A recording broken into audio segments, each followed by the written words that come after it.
Hi, I'm Phil and welcome to my channel.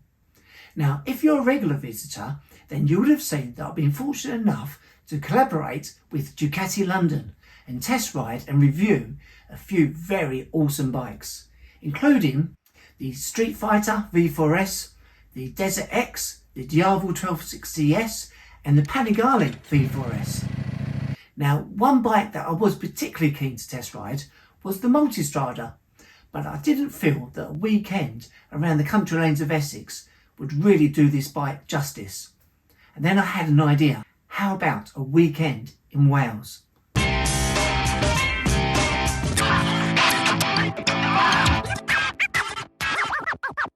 Now, I seem to be jumping ahead of myself a little bit. Now, as always with me, there's a backstory. Now, to try and cut a long story short,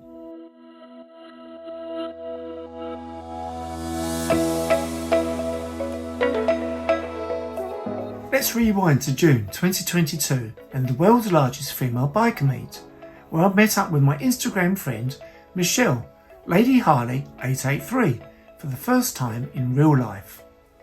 Now, Michelle lives in Wales, and just before the event she was contacted by an Instagram friend, Zoe, classic bike girl, who had won a competition for the weekend through Ride and Defy, and Zoe kindly asked Michelle to join her.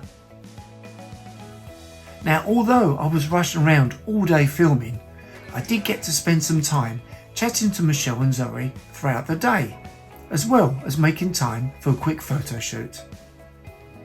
It goes without saying, I had an absolutely awesome day and couldn't wait to meet up with them again soon.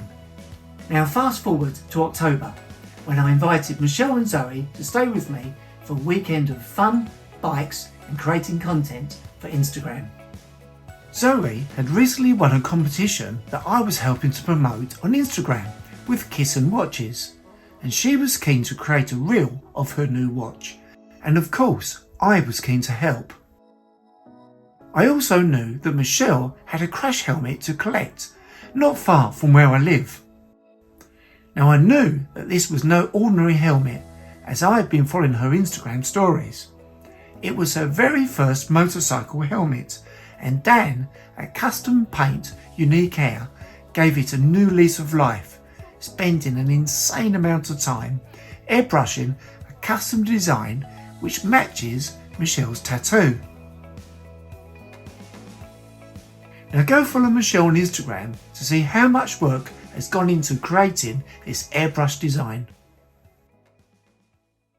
Next on our list was attending the British Superbike Championships at Brands Hatch.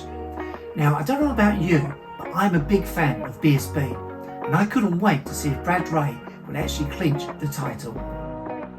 So after an early start, we all then hot-footed it to sunny Kent, arriving just in time for free practice 1 with the BSB Superbikes, as I was keen to get a few shots and have some fun with my camera, which, if you're wondering, is a Canon 5D Mark IV.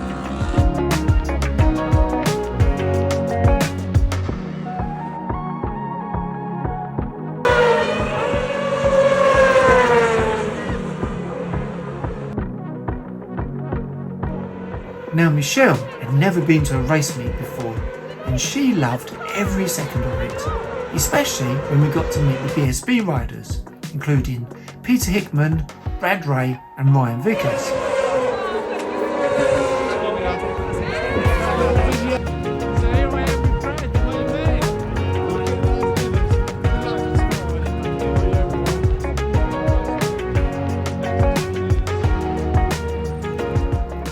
I introduced Zoe to John McGuinness, and that was it. As soon as they started talking about classic bikes, I couldn't get another word in. You see, that's the thing with Zoe. She's not afraid to chat to strangers, as you will see for yourself as this video goes on.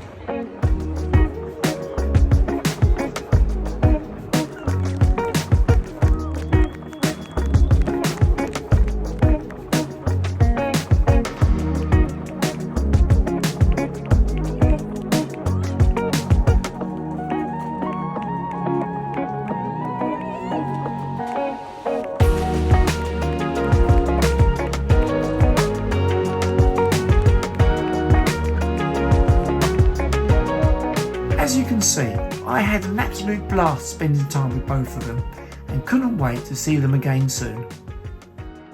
Now back to the Multistrada. So I mentioned to the ladies that I may have an opportunity to borrow a bike from Ducati London, and Zoe kindly invited me to stay with her and her family for a long weekend. Now with the weather forecast looking particularly mild for that time of year, how could I possibly say no? So early Friday morning, I made my way to Zoe's home in South Wales, which was around a 240-mile journey. Now, I'll tell you more about the Multistrada in a moment. But once I arrived, I was really keen to make the most of the mild weather that we had. So Zoe and I made our way over to her father's home.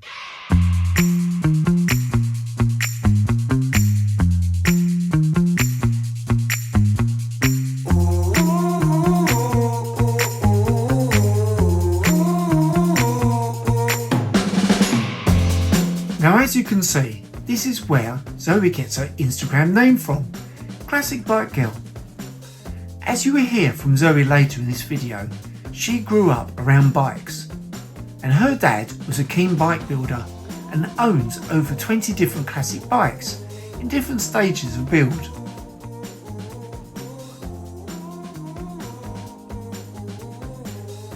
After spending some time looking at their bikes, we made our way to collect Zoe's Honda 454, as I was keen to take the Multistrada to the Brecon Beacons and the Black Mountain Pass.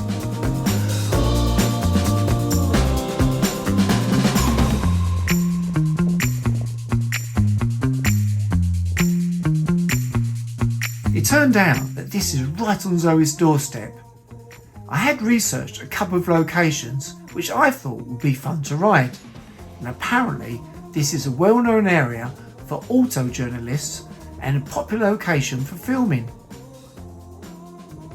Although it was a bit windy and fresh, the weather was on our side, so we could get to work shooting images and video not only of the Multistrada but also of Zoe, her bike, some content for road skins and the Cyssan watch which Zoe had won.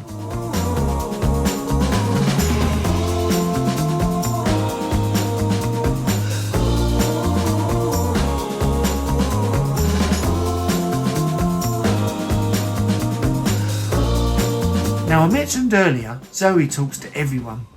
It wasn't long before a group of bikers turned up where we were shooting, and within seconds they were all chatting away like old mates.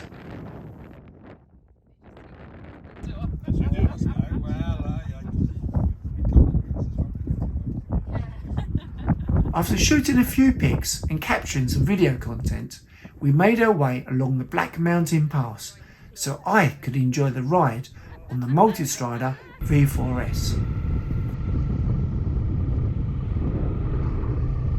Now, while I'll show you some footage from our ride, let me tell you a little bit more about the Multistrada V4S.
My everyday bike is a Speed Triple 1050S, which is a naked bike, so on a long journey you feel the wind against your chest.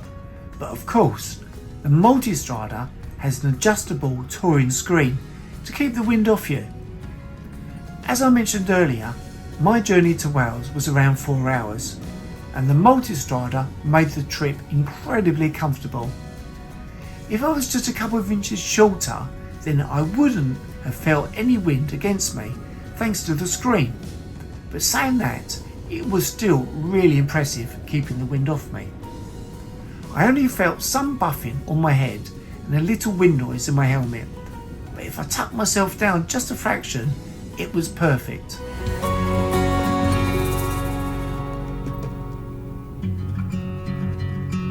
There are a few things on the bike which I absolutely loved, and that's a combination of the adaptive cruise control, which is the radar system, and the blind spot warning indicators on the mirrors. I've never ridden a bike, or driven a car for that matter, with radar technology, and this worked really well, and I honestly loved having the radar technology to use on a long journey.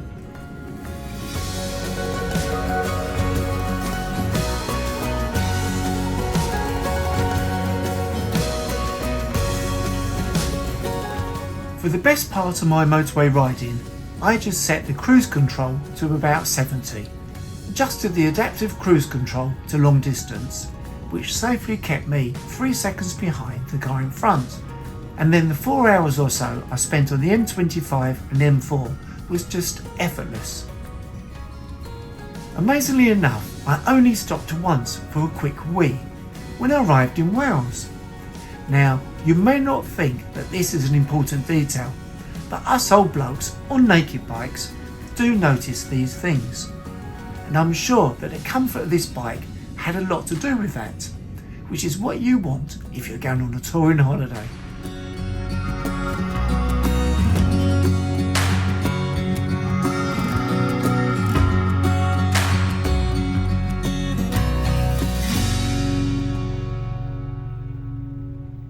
I topped up with petrol once I crossed the Severn Bridge, and the Multistrada had used 16 litres to do 172 miles of motorway driving.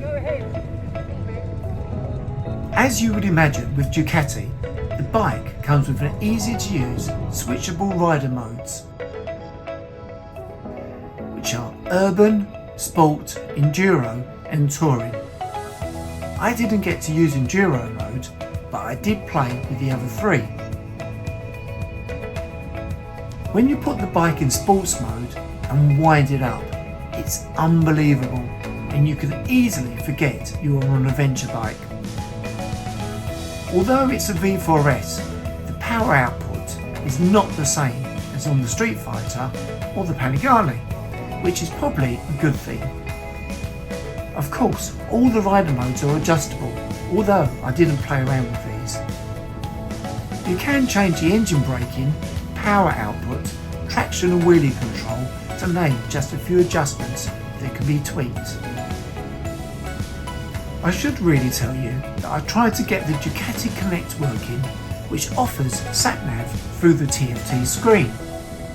I spent a couple of hours on it on the Thursday evening, and I was very nearly there getting it working, but unfortunately I had to give in as I was running out of time.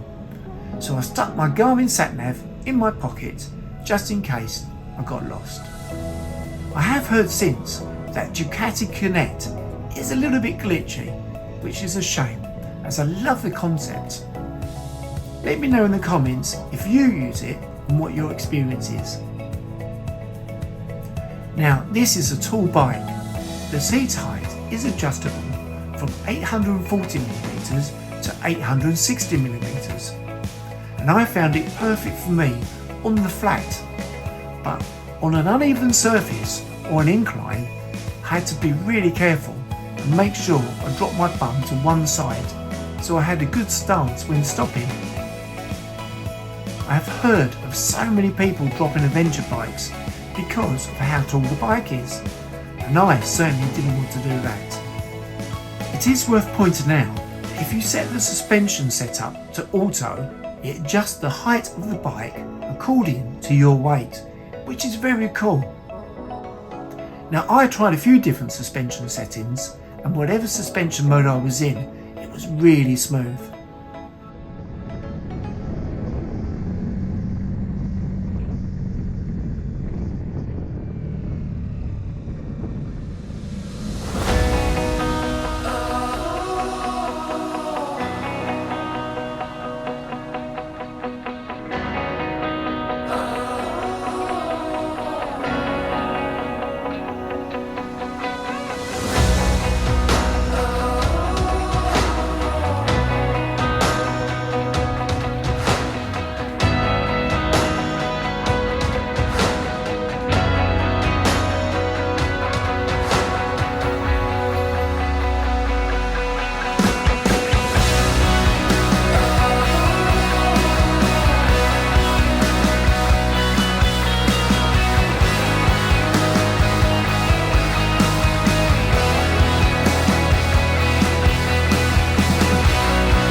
On our way back to Zoe's home, I noticed the light was changing and I had to pull over to grab some more shots.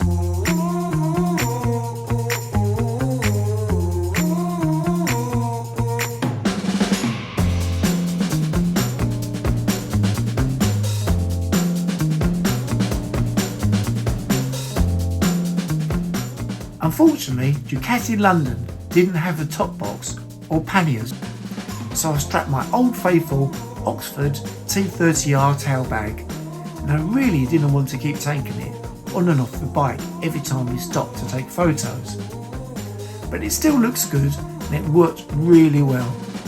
But I'm sure if I bought this bike, I would definitely have the side panniers.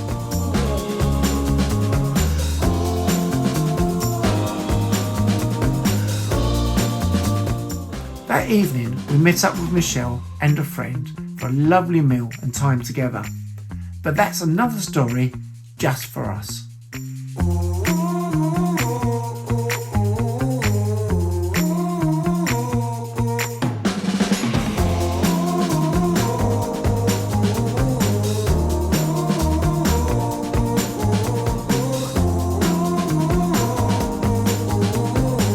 Now on the Saturday morning, it was absolutely bucking it down. I mean, really bucking it down. And then Zoe suggested, why don't we jump in her car, head into town, and her husband could buy us breakfast. Sounded like an absolutely great idea to me, so that's what we did. It was actually really nice just sitting there with Zoe and her husband, just chatting, getting to know each other.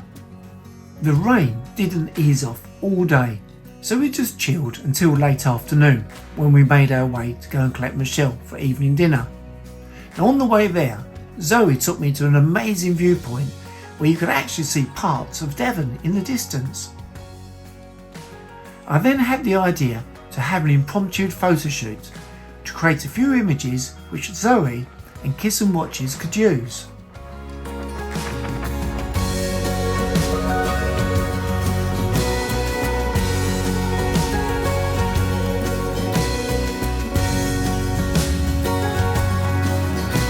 As you can see, it was really blustery, but I love the location.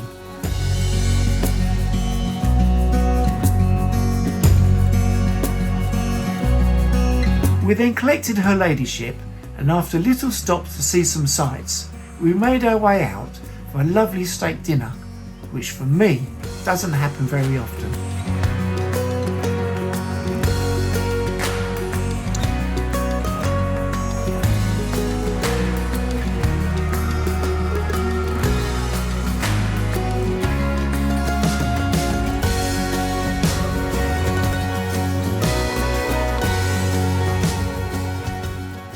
The next morning it was still raining, but not quite as hard.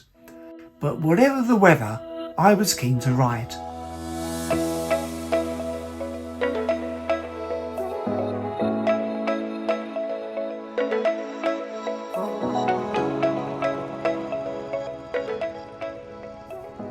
So together with Zoe on a Honda CB450 and her husband Hugh on his Honda Cub, we made our way through the Brecon Beacons, stopping every now and then for me to change my GoPro position and for Hugh to catch us up.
was really looking forward to finally visiting Baffle Culture, which I've heard so much about. Zoe, of course, knew Sam, who's one of the owners, and kindly introduced us. If you have never visited Baffle Culture before, then you should. They're really a friendly team, serve great food and coffee, and there's an amazing atmosphere there, with bikers chatting to each other as you would expect.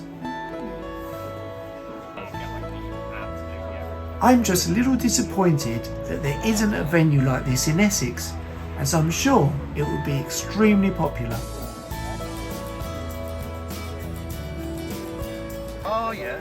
But I got a 404. Before I made my way home to Essex, I sat down with Zoe for a little chat about classic bikes, cupcakes and living in Wales.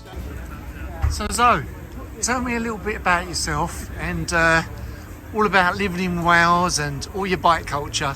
So I suppose living in Wales, I've lived in the same place within a mile for the last 40 years. Yeah, 40 years. And bike culture wise, well, I didn't have much choice really. So brought up by a bike builder, my father. He's been into bikes since a very young age, self-taught mostly himself, and got taken home from hospital on the back of a 750 Honda in the 80s. So yeah, had a little 125 scooter built for me at 5 or maybe 5 years old, 4 4 years old. Wow. I can't remember what it was called. It was a lad something. Anyway, he built it, and I've still got it. Really? In the shed. Well, yeah. in the shed? In the shed, Okay. little tiny thing. Yeah, which I remember he then built a sidecar to go with it, and we went up the railway track up to his mother's, and from a young memory is seeing my father over the top of the handlebars and ball bearings everywhere. Oh, crikey. So yeah, always spent my time on a weekend going around. You was telling me a while ago when we first met at the world's largest female biker meet that your alarm clock was basically engines downstairs firing up. There was many a time that we'd have a 900 SS Desmo being kicked over just to wake his daughter up. Amazing. So yeah, a bit of a castrol smell of her, but yeah. So your dad has got a number of old classic bikes, and obviously your Instagram username is Classic Bike Girl. It is, yeah. Yeah. So obviously I've seen your bike, so tell me a little bit about your bike. So my bike at the moment is a CB450 K7. Lovely little Honda. I've also got a 404 which I'm rebuilding. And that's with the engine that you've got in your conservatory that you're polishing up. Yes, so I've got my 404 engine in the conservatory, which I'm going to be polishing. But also quite poignantly that a friend of mine we commissioned him to do a alloy tank and alloy seat pan.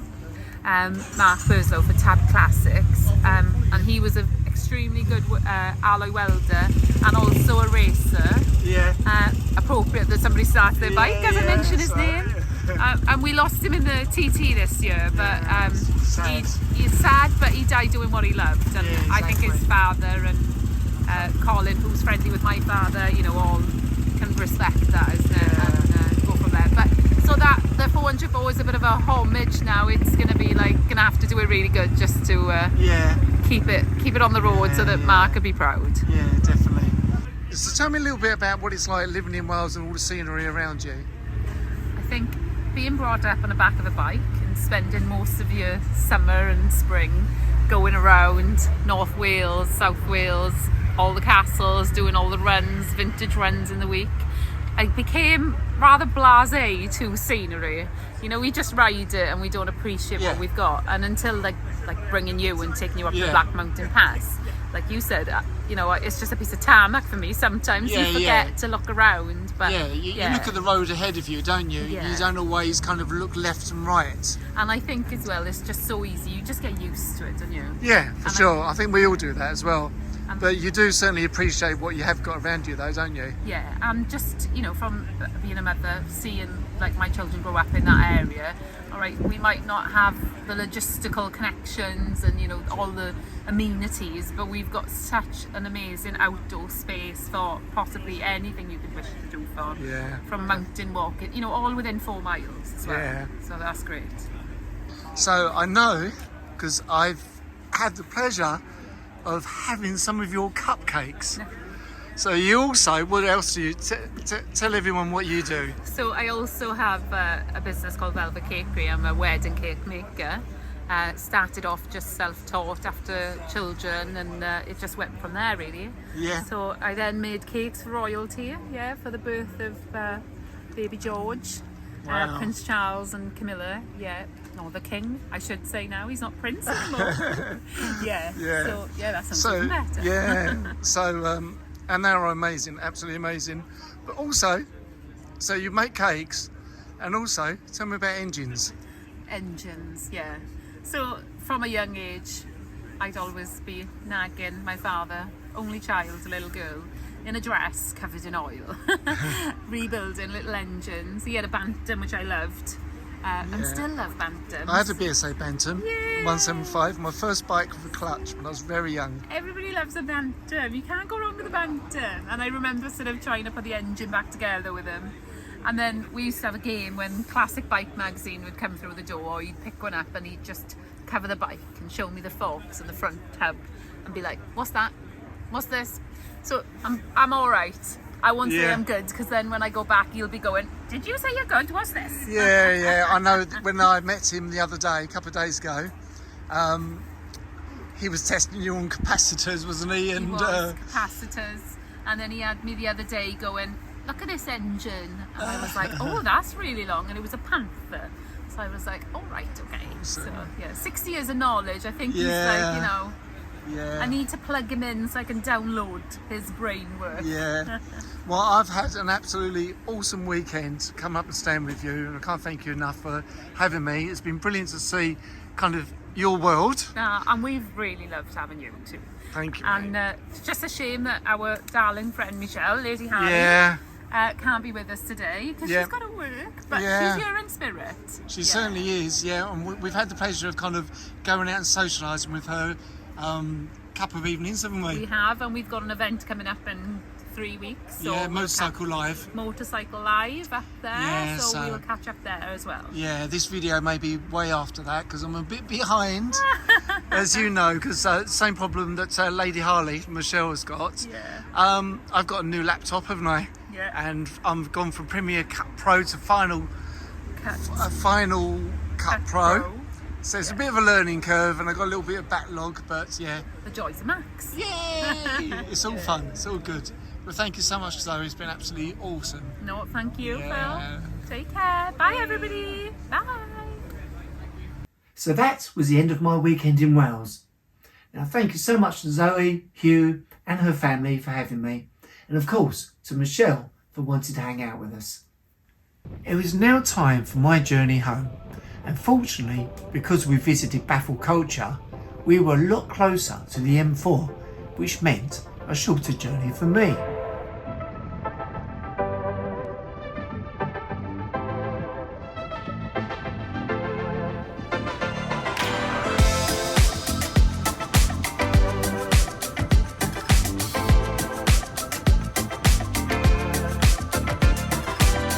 What I did find out on the way home is that the Multistrada is very happy filtering in traffic jams, which must have saved me at least an hour. The next morning I decided to quickly wash the bike before taking it back to Ducati London. This not only gave me the chance to take a really close look at the bike, I was also able to capture some more footage.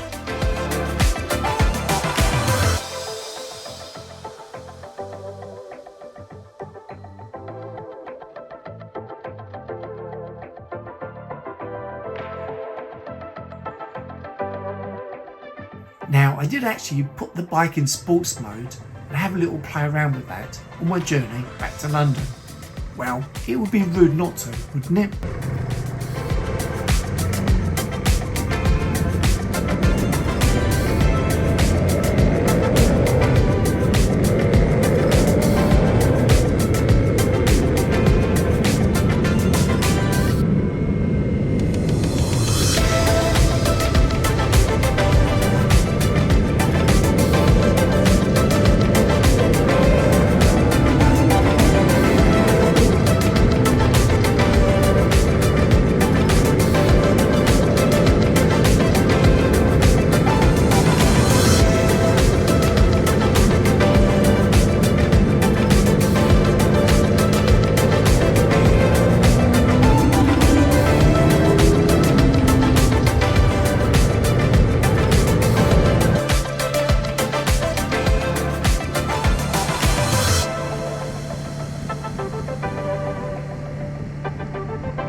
You may have heard that Ducati are launching an all-new Multistrada Rally very soon, so keep an eye out at your local dealership for that, and I'll keep my fingers crossed that I get to test ride that very soon.